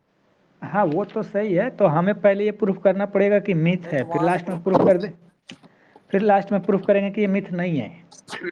हाँ, मिथ नहीं है, जरूरी तो नहीं कि मिथ है ये करके ऐसा। हाँ पहले हम प्रूफ करेंगे कि मिथ है, जिसमें कि स्यूडो सेकुलरिज्म बोलते हैं, ट्रू सेकुलरिज्म बताते हैं अडवाणी सॉरी वाला, पहले नहीं बाद में बोलेंगे। फिर नीरज चांडोक बोलेंगे कि हमारा मॉडल जो है इन सब जस्टिफाइंग मेजोरिटेरियन। फिर प्रताप भानुमोता है बोलते हैं कि ये ट्रूली हिंदुत्व आ गया है, मेजोरिटेरियन पॉलिटिक्स आ गया है। तो ये सब इससे दिखता है कि मिथ ही है, मैंने कि नहीं चला, मतलब घुस ही जाता है पॉलिटिक्स। बाद में हम लोग बोलेंगे कि मिथ नहीं है, उसमें ऐसे बोलेंगे कि गांधी जी का सर्वधर्म समभाव मॉडल है, कम्युनल हार्मोनी की बात होती थी, नीरा चांडोक बोल रही थी। टी.एन. मदाल बोलता है कि moral arrogance and political folly if we impose secular approach on believers. तो इसलिए अच्छा ये भी मिथ में जाएगा कि मिथ है, कि टी.एन. मदान बोल रहे हैं कि it would be moral arrogance and the political folly if we impose secular approach on believers. तो इंडिया क्या है, इंडिया में religion is a way of life है, तो बोलते हैं कि we can not go for a model based on separation. History से ले सकते हैं ना, जैसे अकबर और अशोक, उस टाइम से हम दोनों को लेके चल रहे थे। तो जो Indian model of secularism, Akbar से क्यों, अशोक भी आएंगे अकबर भी आएंगे, दोनों लिखिएगा। दोनों को बोल रही हूँ कि अकबर और अशोक वाला जो है कि जी जी हमारा जो आप बोल रहे थे ना उस पे कि इंडियन मॉडल के टाइप से। धम्मा रिलीजन, दीने इलाही हाँ कह सकते हैं। धम्मा एंड दीन इलाही, भेरी घोष से रण घोष, भेरी घोष से धम्म घोष। तो हमारे यहाँ तो वे ऑफ लाइफ रहा है ये भी, तो ये मिथ नहीं है। तो पहले बोल रहे थे मिथ नहीं है, मिथ है, फिर बाद में बोलेंगे मिथ नहीं है, ये बोलना चाह रहा था।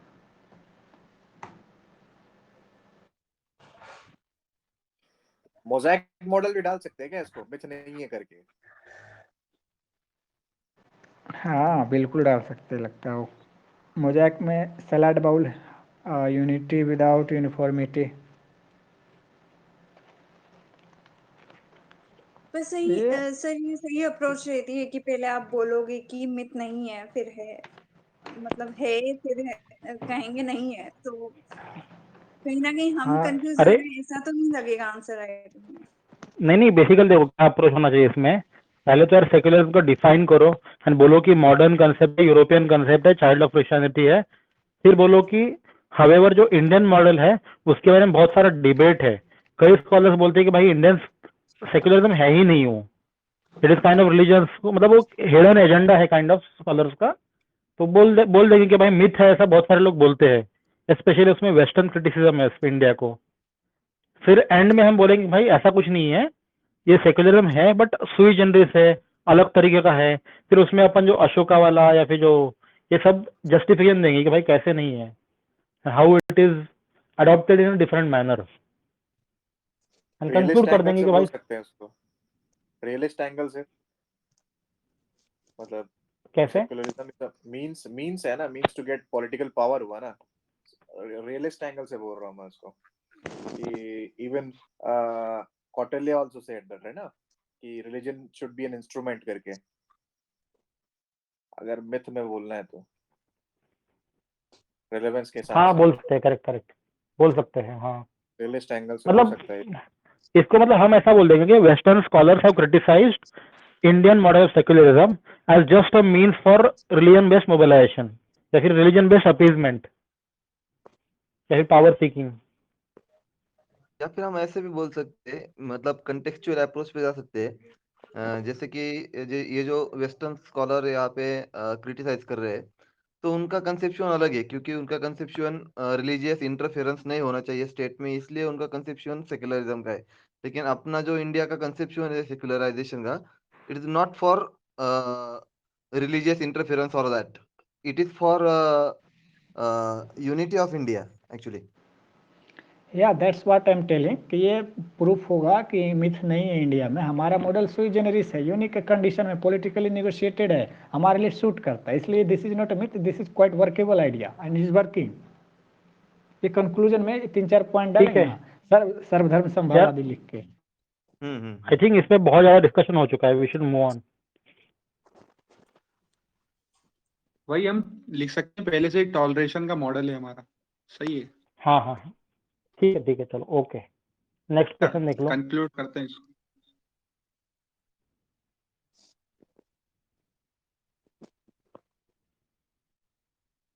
हेलो, नेक्स्ट चलेगा? जी चलिए। ठीक है, नेक्स्ट है क्वेश्चन नंबर 10 कर रहे हैं अपन। Cultural regional differences are the enduring basis on which politics is played out in India. तो इस पे कुछ कमेंट्स या पॉइंट्स दिए हुए सिर्फ। तो regional identity sometimes running parallel but often in competition with, if not in opposition to the national identity, has been a perennial feature of Indian democratic politics. The nature of this regional identity needs to be analyzed in terms of the social cultural forces that have been at work. Regional politics is an expression of heightened political consciousness, expanding participation and increasing competition for scarce resources. Economic grievances that may be real or perceived have often been articulated in the form of resistance to the economic policies of the center, promoting deprivation of the one region at the cost of favoring another region. The grievances related to this process of internal colonialism are often fused with feeling of cultural anxiety over language, status and ethnic violence. तो basically इसमें I think regionalism के बारे में थोड़ा बहुत basic point दिए है। Regional identity जो कॉम्पीट करता है बहुत बार, देन रीजनल पॉलिटिक्स का मतलब बताया, heightened political consciousness, economic grievances भी हो सकते हैं, और एक टर्म यूज करा है इंटरनल कॉलोनियलिज्म।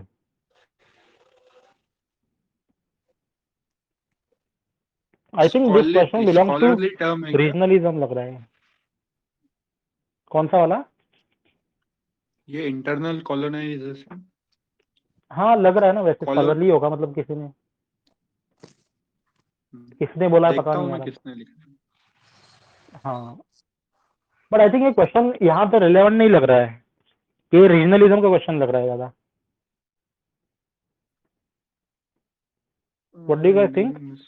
सर ये एथनिसिटी रीजनलिज्म इसका कंटेंट जाएगा इसमें। अरे टॉपिक नंबर 9 के सब रीजन भी एक पार्ट होता है, इंटररिलेटेड क्वेश्चन लग रहे हैं। कल्चर भी होता है, तो एथनिसिटी वाला पार्ट है इसमें। जेम्स मैनर से स्टार्ट करते हैं और अतुल कोहली से फिनिश करेंगे। मल्टी आइडेंटिटीज करके वहां शुरुआत कर सकते हैं ना।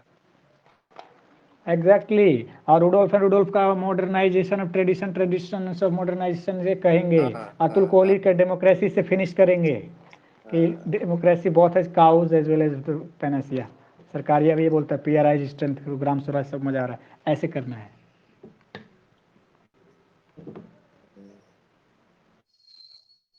और फिर इसमें सिमेट्रिकल फेडरलिज्म का भी देंगे, बहुत अच्छे से अकोमोडेट कर रहा है।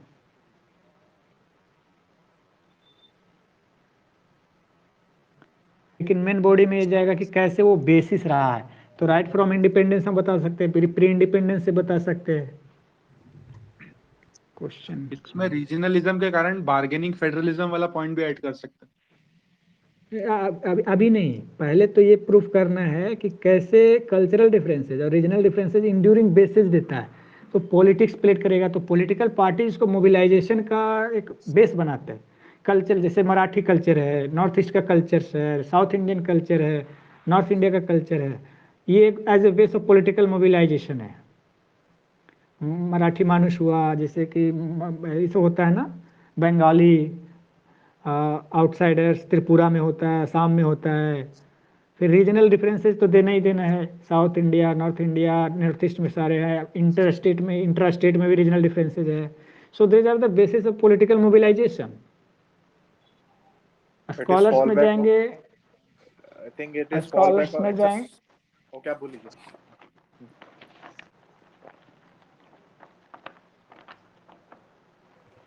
मेरे हिसाब से एक्सेस मॉडर्नाइजेशन का भी रिजल्ट है ये, और एक्सेस होमोजेनाइजेशन वाला जो कॉन्सेप्ट है ना, उसका भी इफेक्ट है कि like politics is taking back regional issues करके आ रहा है जो।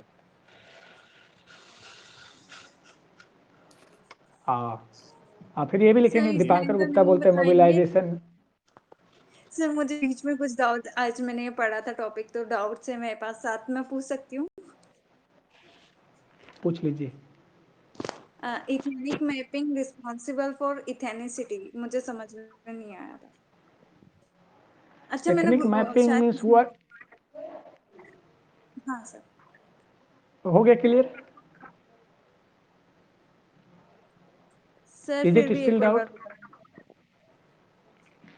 अब मुझे ही नहीं पता, मैं पता गलत बता रहा हूँ सही कि एथनिक मैपिंग मीन्स पता नहीं। वो पहले आपको क्या पता है वो बता दो, पता नहीं कुछ और बता दिया मैंने।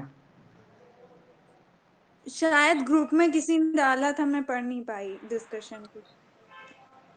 ओके, एथनिक मैपिंग ऐसे होता है शायद कि एथनिक को पहले आप, जैसे कास्ट मैपिंग है तो आपने पहले कास्ट सेंसस किया, सबको काउंट किया, फिर सबका लोकेशन फिक्स किया कौन कौन कहाँ कहाँ है, तो उसके बाद उसके बेसिस पे तो मोबिलाइजेशन हो ही जाएगा।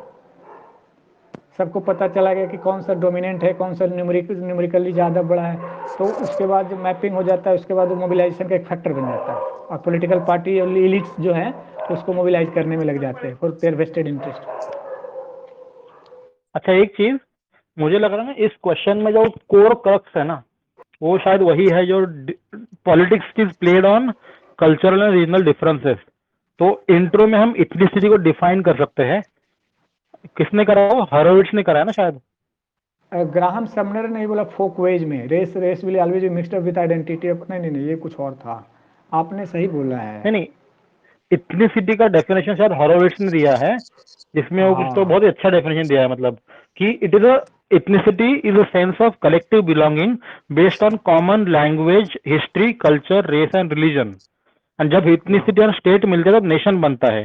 ठीक है, ये हो गया। देन आफ्टर डिफाइनिंग इथनिसिटी हम बोलेंगे कि जो इंडियन नेशन है काफी ज्यादा वास्ट है, डाइवर्स है, and that is why cultural and regional differences बहुत सारे हैं। Then we'll go on to explain in 1 और 2 पैरा की डिफरेंसेस क्या क्या है। जैसे कि पंजाबी लैंग्वेज पकड़ो, मतलब जैसे लैंग्वेज के डिफरेंसेस हैं, फिर कल्चर अलग है, साउथ इंडिया का, नॉर्थ इंडिया का, नॉर्थ ईस्ट का। तो आई थिंक एक पेज जो आंसर में जाएगा ना कि डिफरेंसेस में जाएगा एंड इथनिसिटी में जाएगा, एंड देन एक पेज पे हम एक्सप्लेन करेंगे कि भाई पॉलिटिक्स कैसे हो रहा है, जैसे करंट टाइम्स में क्या हो रहा है पॉलिटिक्स पे। जैसे लैंग्वेज का पकड़ लो, हिंदी वाला, कंपलसरी हिंदी करने वाला डिबेट। फिर कल्चर के ऊपर बोल सकते हैं ना। वही तो कहा था, एक्सेसिव होमोजेनाइजेशन कह रही नीरा चंदोके। हाँ Correct. ये अभी एक पॉइंट अभी का एग्जांपल देने, उन्होंने बोला इंड्यूरिंग बेसिस, यानी कि हम सिंस इंडिपेंडेंस इसको एनालाइज करेंगे। Reorganisation of the state west, linguistic reorganisation भी उसी का बेस है। फिर रीजनल डिफरेंसेज का भी उस पर भी पॉलिटिक्स हुआ है। पॉलिटिकल पार्टीज कुछ नॉर्थ इंडिया बेस है, साउथ इंडिया बेस है, जैसे कि आईडीएमके डीएमके उनका बेस है कुछ स्टेट्स में, और नॉर्थ ईस्टर्न स्टेट्स में डिफरेंट स्टेट्स में पॉलिटिकल पार्टीज, ये भी एक बेस। ऐसे ऐसे लिखते जाएंगे ना सर, शुरू से लेके अभी तक। फिर कल्चर में तो अपना रिलीजन भी आएगा, तो उसको मोबिलाइजेशन करने के बाद this has also been enduring base for the political mobilisation since independence. जैसे हिंदी वर्सेस मराठी वाला था ना, या फिर जो माइग्रेंट वर्कर्स वर्सेस नेटिविज्म, वैसा भी होता है एक। हाँ एक है अरे रिलीजियस करंट इथनो, जैसे एमसीपीसी का चैलेंज हुआ है ना, उसमें एक्चुअल आई थिंक महाराष्ट्र में ही हुआ था। आई थिंक उसी का फॉल बैक था कि नया एक्ट आया है आई बिलीव, अगर आप उसको करंट रेफरेंस से ठीक है। कनेक्ट करना चाहो तो। फिर आई थिंक अपन रिलीजन भी डाल सकते हैं इसमें कि अलग अलग जगह पे रिलीजियस मोबिलाइजेशन होता है। जैसे हैदराबाद के जब म्युनिसिपल इलेक्शन थे तो बहुत सारे कम्युनल स्टेटमेंट दिए गए थे टू वो माइनॉरिटी कम्युनिटी।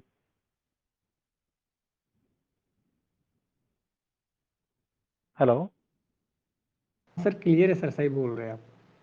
हाँ मतलब तो एक मतलब रिलीजन एज अ फैक्टर बोल सकते हैं। जैसे वेस्ट बंगाल इलेक्शन थे या फिर यूपी के इलेक्शन है आने वाले हैं, तो we have seen the role of AI. Despite giving sir few examples like na specific, we shall see that it has shown in different various municipal elections as well as state elections, even general election ऐसा लिख देंगे।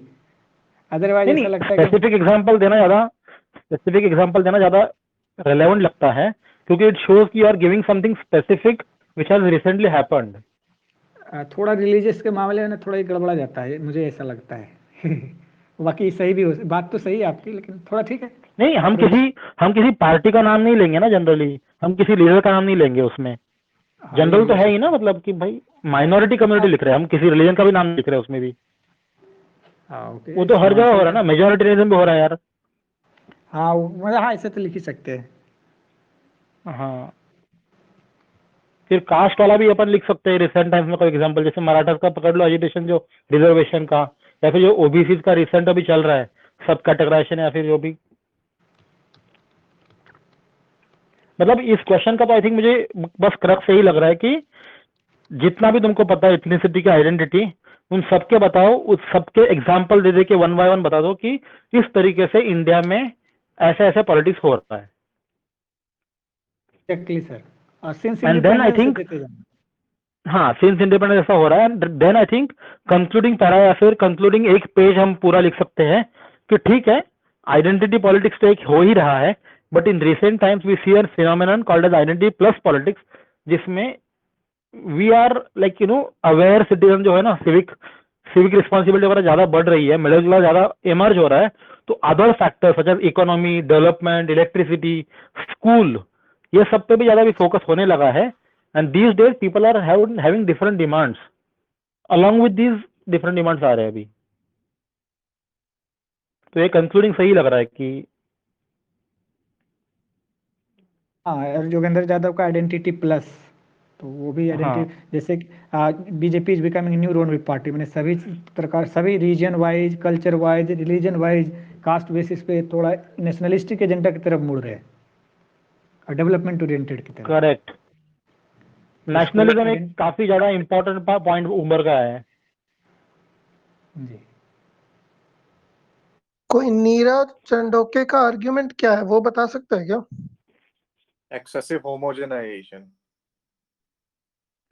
की वजह से ये cultural and regional differences उभर के आए एंड वो पॉलिटिकल स्फीयर में उभर के आया है।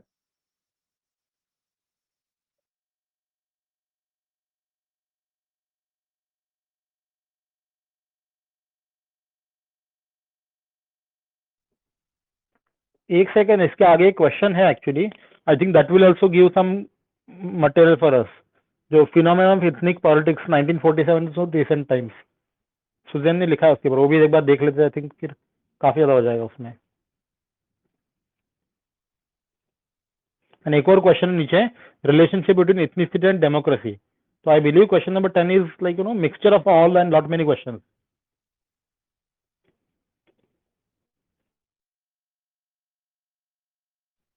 हेलो, जी सर, क्लियर है सर। हाँ एक बार 11 12 कर लो, फिर 10 पे आ जाओ वापस चाहिए तो। ओके।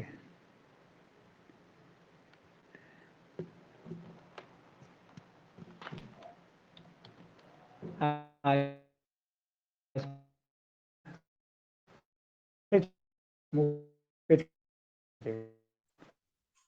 इसके नहीं है। दशरथ जी आपका वॉइस मिस हो रहा है। मैं पढ़ लेता हूँ। Okay, ethnic politics is considered as the mobilization of group of people who share common attributes like culture, language, religion, history, etc. In India, ethnic politics has been witnessed since the day of independence. The creation of Pakistan in 1947 on the religious lines became a bone of contention in later years of partition, giving rise to communal violence, riots, ethnic politics based on religion. Example, formation of J&K Liberation Front is mainly due to mobilization of people on religious grounds. The ethnic clash on historical basis is witnessed in the rise of Tamil nationalism in South India, demanding a separate nation on historical basis of Dravidian culture. Creation of Andhra Pradesh in 1953 was the first instance where ethnic politics on linguistic basis emerged.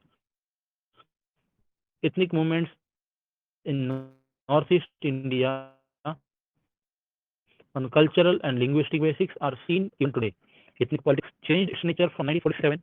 Previously, it was more violent and aggressive and mainly focused on separation, secessionism, and complex autonomy, whereas now they merely concentrated on socio-economic development, bargaining of political power, and relative autonomy.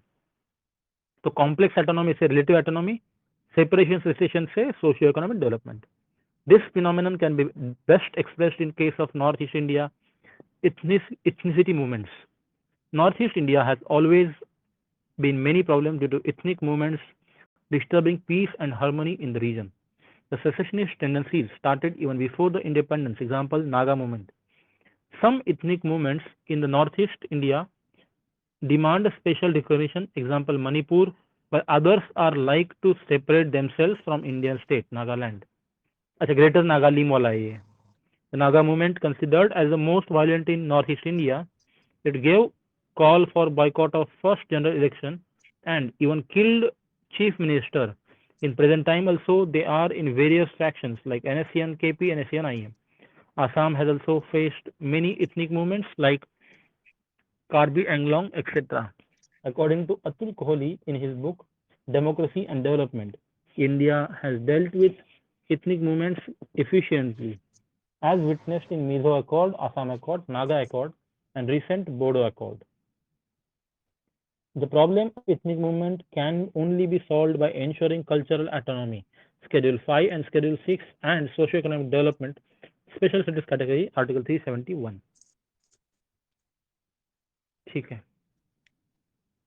इसमें कुछ scholars ऐसे भी है ना कि only democracy can solve these problems, ऐसा कुछ? अतुल कोहली है. ठीक है. बहुत अच्छा, इसमें कुछ एडिशन? हाँ बोलो बोलो. both cows as well as panacea treatment. ठीक है, करेक्ट. अच्छा, इसमें कुछ प्रज्वल ने कुछ पॉइंट्स ऐड करे हैं. Treaty of Yandabo, India north east engage after Burmese creation. North east conflict sustain low intensity conflict. Assamese agitation led to 1975 accord. Mizo Bru conflict चल रहा है अभी. Myanmar 16 kilometre free movement regime.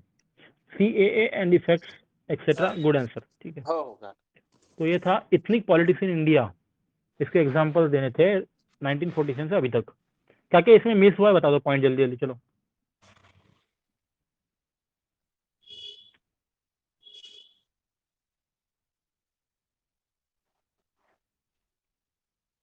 यार इसमें ओबी आएगा ना, बेलगांव वाला इशू जो है महाराष्ट्र और कर्नाटक के बीच में, वो सब टेरिटोरियल डिस्प्यूट्स है. तो उसमें फिर अबोहर फाजिल्का, बेलगाम, और फिर अभी क्या था इधर और लिंग्विस्टिक दोनों है.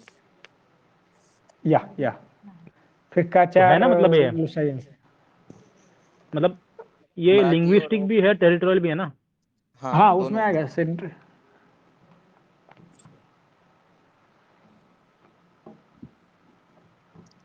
और पॉलिटिकल भी. हाँ उसको टेरिटोरियल बोलते टेक्निकली. हाँ जी. और बताओ कुछ है तो जो कि इथनिक पॉलिटिक्स में कहलाएगा.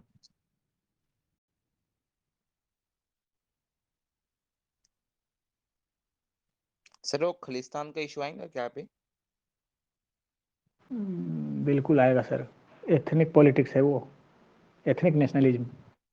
जी आएगा, but we have to write cautiously जो भी लिख रहे हैं अपन। Demand for Khalistan something, direct नहीं हाँ लिखना हाँ पड़ेगा। सही है, नहीं नहीं सही है बिल्कुल।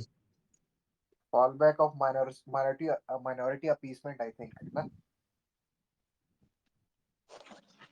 इसमें एक स्कॉलर है गुरपाल सिंह जी, ये क्लासिफाई करते हैं ना कोर एंड पेरिफेरी इश्यूज। तो एथनिक हाँ इश्यूज कोर में भी हैं और पेरिफेरी में है, तो पेरिफेरी वाले टेरिटोरियल इश्यूज भी बन जाते हैं, ऐसा ऐड कर लेते हैं अपन इसमें। ऐसा है। पेरीफेरी वाले क्या बनते हैं? मैं बताता हूँ।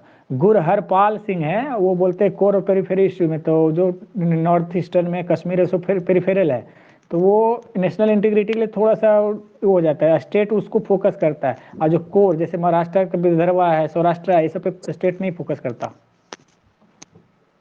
हमारा कंट्री। ओके ठीक है हाँ। ये थ्रीट नहीं और करता बताओ, ना। और बताओ इथनिक पॉलिटिक्स के एग्जांपल्स इंडिया में, मेजर एग्जांपल्स कुछ। जम्मू कश्मीर तो कवर्ड कर दिया उन्होंने। इसके अपन वे फॉरवर्ड में जो पीपल को लेके आगे बढ़ने वाली अपने वाजपेयी की अप्रोच थी उसको लिख सकते हैं, जो कश्मीर में लाते थे ना कि जमहूरियत, इंसानियत और कश्मीरियत, वो कश्मीर बढ़िया एग्जांपल होगा इसमें। अरे तो लेकिन वो ठीक स्पेसिफिक है, चीज है यार वो तो। हाँ वो स्पेसिफिक ही लिखिएगा। इसके लिए है ना, अतुल कोहली का है ना डेमोक्रेसी, तो मोर डेमोक्रेसी इज नीडेड। उनका टेक्निकली यही बोलना है कि मोर डेमोक्रेसी इज नीडेड। डेमोक्रेसी के स्पेस के, डेमोक्रेटिक स्पेस के कारण ही ये सिविलाइज हुआ है, और मोर डेमोक्रेसी इज नीडेड। ठीक है ना, ज़्यादा हो सकता है तो डेवलपिंग कंट्री और डेवलप्ड कंट्री का अप्रोच में थोड़ा डिफरेंसेज है, वो हम लोग पढ़े थे, वो लोग रेफरेंडम की तरफ चले जाते हैं, हम लोग फोर्स से लीड करते हैं। हम लोग का अरे कोई एक और चीज दूसरा है है ना, शायद सर। सरकारिया कमीशन, हाँ वही सरकारिया बोल या रहा फिर हूँ। सेकेंड ईआरसी वो भी रिकमेंड करते हैं कि कुछ तो कुछ हाँ सरकारिया, डिसेंट्रलाइजेशन। हाँ Sarkaria commission also goes for decentralisation as per the concept of Mahatma Gandhi swaraj. तो फिर एक तो बोल पीआरआई सकते को हैं स्ट्रेंथन करना, सब्सिडरी प्रिंसिपल। सब्सिडियरिटी सर, सही है। हाँ गांधीयन वाला जो था ना, वो क्या था, एक और था यार, राम राज्य वाला क्या कंसेप्ट था वो, विलेज रिपब्लिक या फिर कुछ, तो एक और दो और कीवर्ड थे उसमें। ग्राम स्वराज। हाँ ग्राम स्वराज बोल सकते हैं, ठीक है।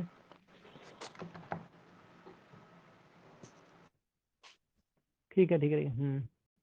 अच्छा इसमें ना एक आई थिंक पता नहीं मिस हुआ है कि नहीं, बट इसमें एक और चीज लिख सकते हैं कि इंडियन स्टेट का रिस्पॉन्स कैसा है इथनिक पॉलिटिक्स या फिर इथनिक कॉन्फ्लिक्ट्स को।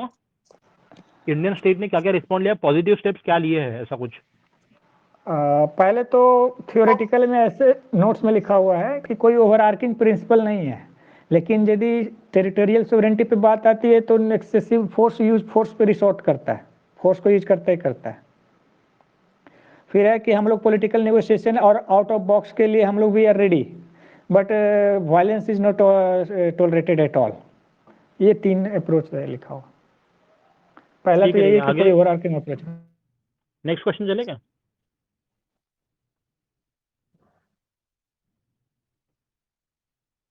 वो एक नेक्स्ट कर्नाटक कर में लेते हैं। लिंगायत का इश्यू चल रहा था, वो भी डाल सकते हैं क्या हम?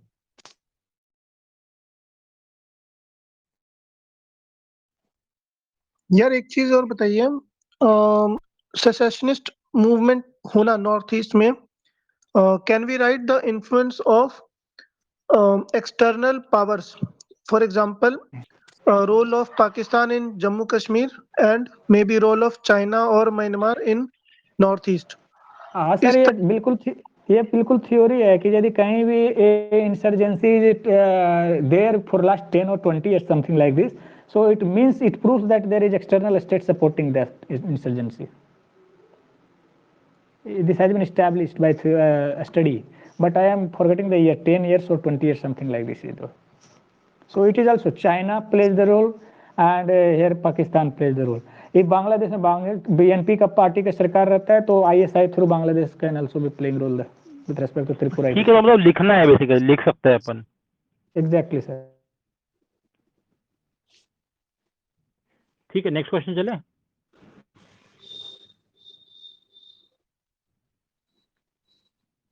हेलो सर चल सकते सर। ओके, क्वेश्चन नंबर 12 है comment on relation between ethnicity and democracy in India. इसमें किसी ने स्क्रीनशॉट डाला है। Rudolph and Rudolph in their work Modernity of Traditions points out that introduction of democracy, universal adult franchise, competitive party system has given rise to ethnic conflicts in India. For example, Khalistan movement, Assam movement, Dravida Nadu struggle, Nagalim demand. Atul Kohli points out that democracy and ethnicity share a unique relationship in India. On one hand, democracy has given rise to ethnic consciousness and conflicts. On the other hand, it is also the only solution to addressing these conflicts peacefully. S.D. Muni opines that pattern of conflicts and cooperation between democracy and ethnicity keeps on changing and is subject to numerous factors like level of institutionalization of state, extent of accommodation and leadership, etc. तो conflict and cooperation change होते रहता है इसमें 3 factors पे, institutionalization of state, extent of accommodation and leadership. Hence, Atul Kohli opines that we should strive forward democratization of democracy to address ethnic conflicts.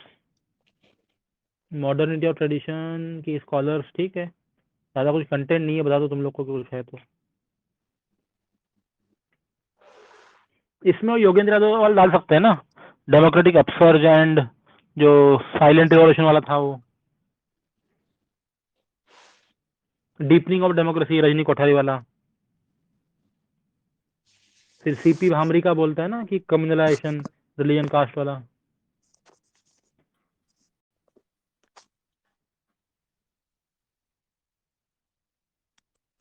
फिर सरकारी mission भी डाल सकते हैं कि डिसेंट्रलाइजेशन इन ट्रूएस्ट सेंस होना चाहिए। मैं अकेला ही हूँ क्या?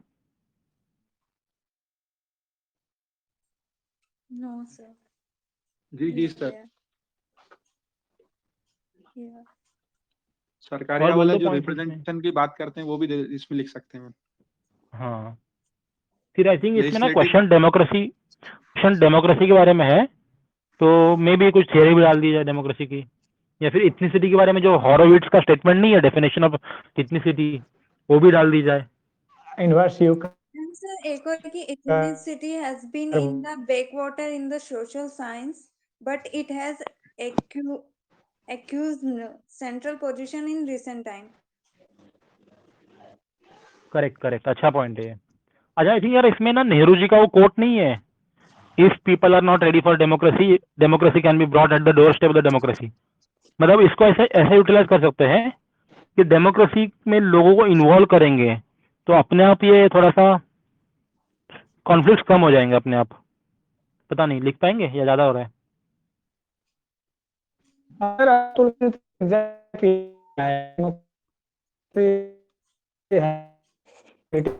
सर आपकी वॉइस क्लियर नहीं है। दशरथ सर वॉइस क्लियर नहीं है। Okay sir, okay. यार डेमोक्रेसी को कोई थियोरी का लिंकेज कर सकते हो तो याद करो, पेपर 1 में जो है। सर मुझे तो जेएस दो मिलकर कर स्टेटमेंट सकती है ना समझ सर। नहीं है। am I audible now? Yes sir.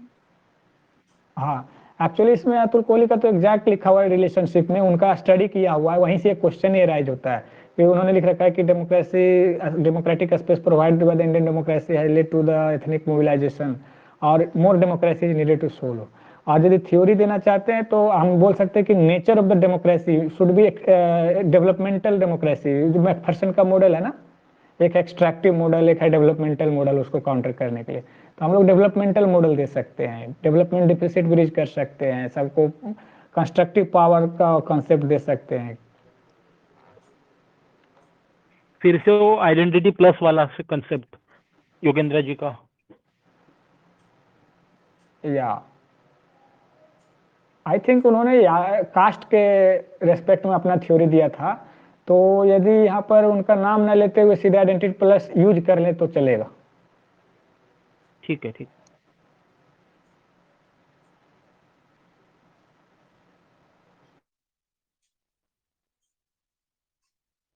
Sir एक स्टेटमेंट और समझा दीजिएगा, यहाँ पे यूज होती है नहीं मुझे नहीं पता, बट मुझे समझना भी है।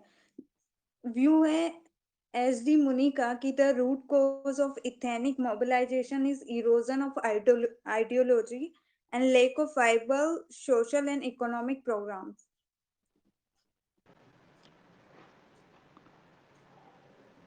ये एथनिक मोबिलाइजेशन के बेस पे जा रहे हैं। इनका मेन थीम है कि पॉलिटिकल पार्टी या एलिट्स जो है वही ना मोबिलाइज करते हैं। कहने का मतलब है कि आइडियोलॉजी किन्हीं का नहीं है कि हम लोग माने मार्क्सिस्ट हैं इसलिए एथनिक मोबिलाइजेशन करना जरूरी है, या लिबरल हैं या सोशलिस्ट है इसलिए एथनिक मोबिलाइजेशन कर रहे हैं। बस वो कर रहे हैं बिकॉज ऑफ, क्यों कर रहे हैं तो उनकी पॉवर्टी को यूज कर रहे हैं, उनकी बैकवर्डनेस को बेस बना के उनको सेंटिमेंट्स को यूज कर रहे हैं। ये सेंटिमेंट्स इसलिए आ रहा है क्योंकि वहाँ सोशो इकोनॉमिक डेवलपमेंट नहीं हुआ है।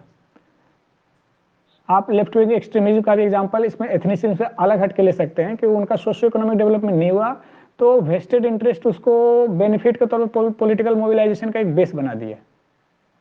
आइडियोलॉजी वहां तो, लेकिन आइडियोलॉजी एक फैक्टर है, लेकिन एथनिक मोबिलाइजेशन में नॉर्थ ईस्ट में यहाँ वहाँ जो है ना, वहाँ के पॉलिटिकल एलिट्स इसको मोबिलाइज करते हैं फॉर देयर वेस्टेड इंटरेस्ट।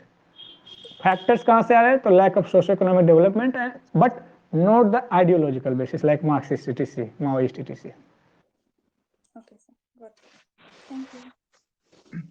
इसमें एक 6th शेड्यूल एरियाज और स्पेशल ऑटोनोमस रीजन ये लिख सकते हैं। ये तो एसिमेट्रिक फेडरलिज्म है as a solution of our constitution towards accommodating. हाँ लिखना ही है इसमें, स्ट्रेंथन करा है उससे। हाँ ये स्पेस है, बिल्कुल यही तो हमारे बचा रखा है हमारे कंट्री को, नेशन को, इतनी डाइवर्सिटी होने। इसमें साथ में एक पैसा एक भी लिख सकते हैं अपन, पीए से। ये बाल की खाल खींचने के बराबर हो गया, वो तो ठीक है। वहाँ उसके पहले भी हम लोग वो डिस्ट्रिक्ट काउंसिल दे रखे थे ना उनको, तो उसमें चला गया, वो अलग बात है, वो तो ठीक है दे देंगे।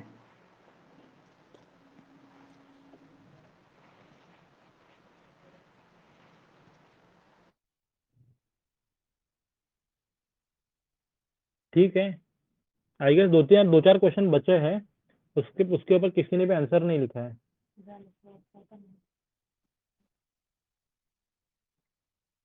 जैसे पहला क्वेश्चन है जो identity politics has trumped developmental politics. Content वही रहेगा, बस स्ट्रक्चर बना के डाल देना कोई तो प्लीज इस पे यार। कंटेंट ऑलमोस्ट सर सेम ही, वही घूमता है इधर से उधर, इधर से उधर। हाँ बट वही स्ट्रक्चर बना के डाल दो, मतलब यही बोल रहा हूँ सबको। जी। जैसे ब्रांड ऑफ किसान पॉलिटिक्स वाला क्वेश्चन है वो। अच्छा, वो ब्रांड ऑफ किसान पॉलिटिक्स का एक क्वेश्चन था जो था कि हैव बीन ओवरशैडोड बाय का। अच्छा हाँ, ये सही। ये OBC revolution, OBC Rudolph and Rudolf,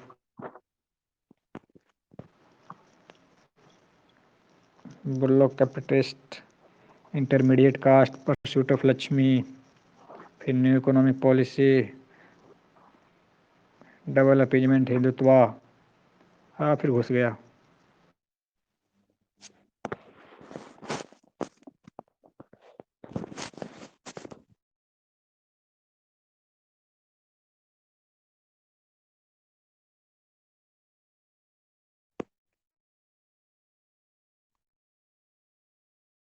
ठीक है, फिर वाइंड अप करें क्या?